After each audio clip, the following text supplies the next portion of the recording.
काफ़ी दिनों पहले मैम ने इस टॉपिक की शुरुआत की थी बर्ड लाइफ इंटरनेशनल और वेटलैंड इंटरनेशनल की। ये दोनों टॉपिक हमें इसलिए करने हैं क्योंकि दोनों टॉपिक रमसार कन्वेंशन से रिलेटेड हैं और अगला जो टॉपिक होगा हमारा बायोडाइवर्सिटी का वो रमसार कन्वेंशन ही होगा। इसीलिए हमें पढ़ना था, लेकिन जो है हम बीच में रुक गए थे। मैम को टाइम नहीं मिला, मुझे भी टाइम नहीं मिला, तो हमने जो बर्ड लाइफ इंटरनेशनल है वो किया था। वेटलैंड इंटरनेशनल जो है यहाँ पे हमारा बचा हुआ है। तो आज जो इस टॉपिक में हम लोग करेंगे वो है वेटलैंड इंटरनेशनल। पहले मैं डिस्क्लेमर दे दूं, इस टॉपिक में एक्सप्लेनेशन का कुछ भी नहीं है। यूपीएससी ने भी जो क्वेश्चन पूछा वो विकीपीडिया या ऑर्गेनाइजेशन का सीधा दो एक वहाँ पे इंट्रोडक्शन होता है, डिस्क्रिप्शन होता है वेबसाइट में, उसी वेबसाइट से उठा के क्वेश्चन पूछ लिया। तो आप भी मेरे से ज़्यादा उम्मीद मत करिए। बस यूपीएससी का वो क्वेश्चन डिस्कस कर लेंगे, डेफिनेशन देख लेंगे, दैट्स इट। छोटा सा टॉपिक है 5 मिनट का। और चूंकि सारे टॉपिक कवर कराए जाने हैं तो ये भी कराना है, इसलिए ऐसा करा रहा हूँ। ये वेटलैंड इंटरनेशनल का लोगो देखिए, इसको सारे जो वर्ल्ड के वेटलैंड है उनको एक ह्यूमन फेस देने की जो है कोशिश की गई है। तो वेटलैंड इंटरनेशनल होता क्या है? देखिए, एक ग्लोबल ऑर्गेनाइजेशन है जिसका काम क्या है कि वर्ल्ड के सारे जितने भी वेटलैंड हैं उनको सस्टेन करें मतलब कि जिस लेवल पे वो हैं, जितना उनका प्रोटेक्शन लेवल है, जितना डिग्रेडेशन हुआ है वो डिग्रेडेशन जो है कम हो जाए, प्रोटेक्टेड रहें। और अगर ज़्यादा डिग्रेडेशन हो गया तो उसको रेस्टोर करें, मतलब नॉर्मल कंडीशन करें, है ना, फिर से प्रिस्टीन कंडीशन करें उस वेटलैंड की। ये जो है इस ग्लोबल ऑर्गेनाइजेशन का पर्पस है, वर्किंग है। और इससे क्या होगा, और इसके सारे जो रिसोर्सेज हैं और बायोडाइवर्सिटी हैं, हर किसी वेटलैंड से बायोडाइवर्सिटी रिलेटेड होती है, तरह तरह के एनिमल और प्लांट होते हैं, वो सारे भी प्रोटेक्टेड रहेंगे। और वेटलैंड से जो आपके रिसोर्सेज निकलते हैं, आपको पता ही है लोग उसको यूज़ करते हैं। जैसे आप देख लीजिए ना, कोई वेटलैंड देख लीजिए छोटा मोटा, जहाँ मैनग्रोव का है, थोड़ा मोटा पानी है, तो वहाँ से कई तरह की लकड़ियाँ मिलती हैं, कई तरह के श्रिम्प मिलते हैं, क्रैब मिलते हैं, बहुत चीज़ें मिलती हैं आपको वहाँ के लोगों को। तो ये वेटलैंड आपको जो है लोगों को रिसोर्सेज भी प्रोवाइड करते हैं, इसके अलावा ये बायोडाइवर्सिटी भी देते हैं। तो अगर आप वेटलैंड को सस्टेन करोगे, रेस्टोर करोगे, तो ये बायोडाइवर्सिटी और लोगों के लिए रिसोर्सेज जो हैं वो भी कंजर्व रहेंगी। तो ये इसका पर्पस है वेटलैंड इंटरनेशनल का, कि सारे वर्ल्ड के जो वेटलैंड्स हैं उनको सस्टेन करना और रेस्टोर करना। देखिए, ये एक इंडिपेंडेंट एनजीओ है, लेकिन ये ग्लोबल ऑर्गेनाइजेशन है। एनजीओ किसी पार्टिकुलर कंट्री का नहीं है, ग्लोबल एनजीओ है।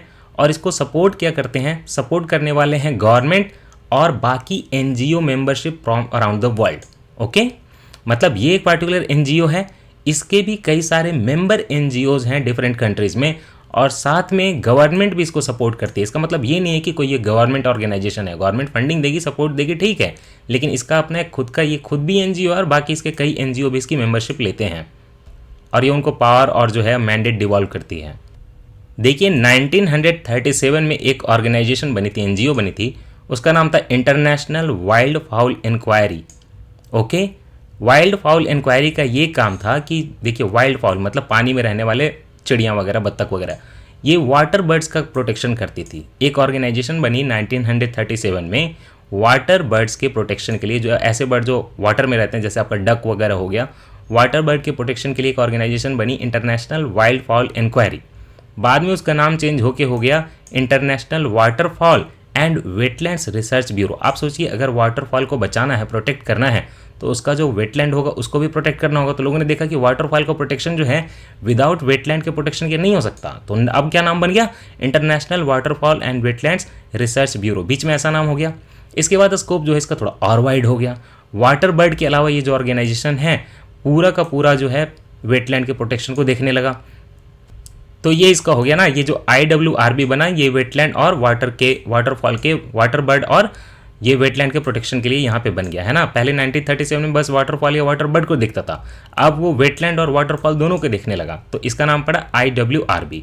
फिर क्या होता है, एक ऑर्गेनाइजेशन एशिया में बनता है जिसका कि सेम पर्पस है, उसका नाम पड़ता है Asian wetland bureau, AWB।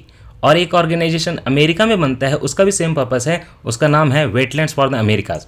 Last में क्या होता है, ये जो आपका 1937 में जो वाटरफॉल वाला बना था, फिर एशिया वाला जो बना था बीच में एशियन वेटलैंड ब्यूरो, और ये जो अमेरिका वाला बना है वेटलैंड फॉर द अमेरिका, ये तीनों जो है आपस में मर्ज हो जाते हैं 1991 में।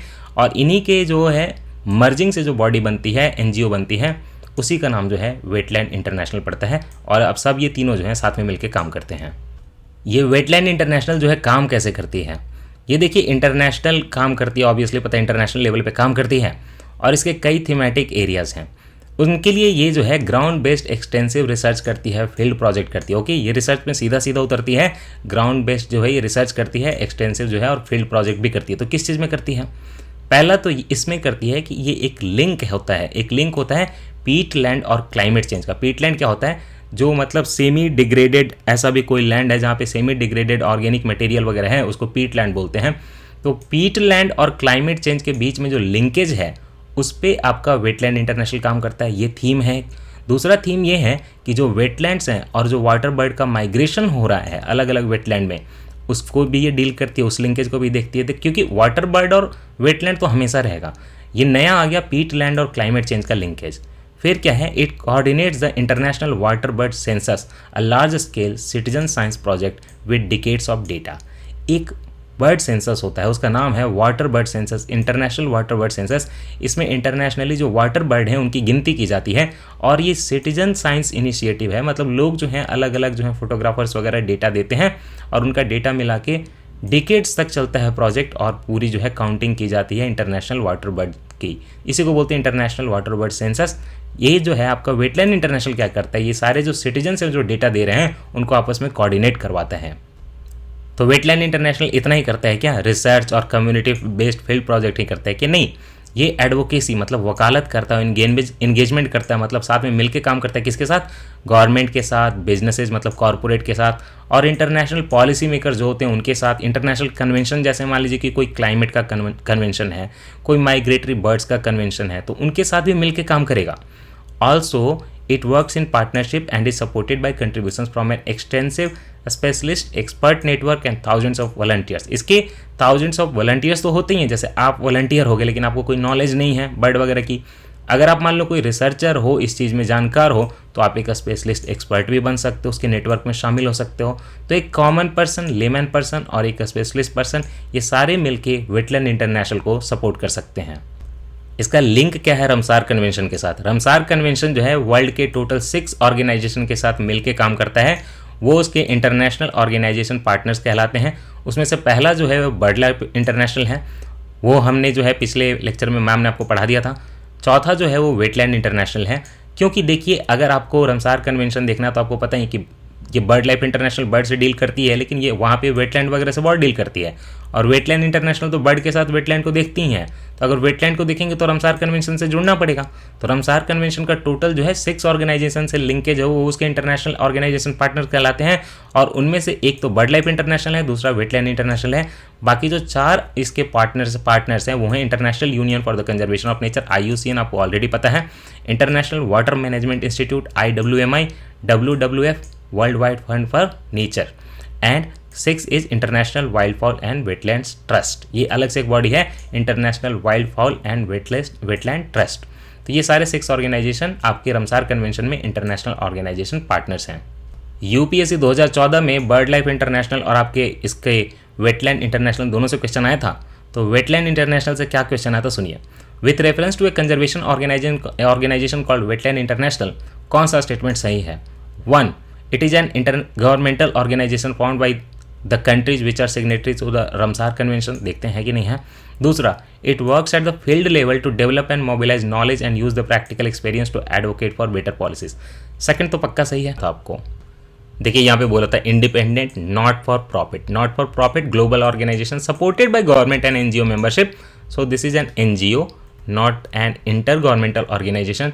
तो आपका जो यहाँ पे स्टेटमेंट 1 है वो रॉन्ग हो जाएगा, statement 2 only right. So that's why answer is 2 only. That's it for this lecture.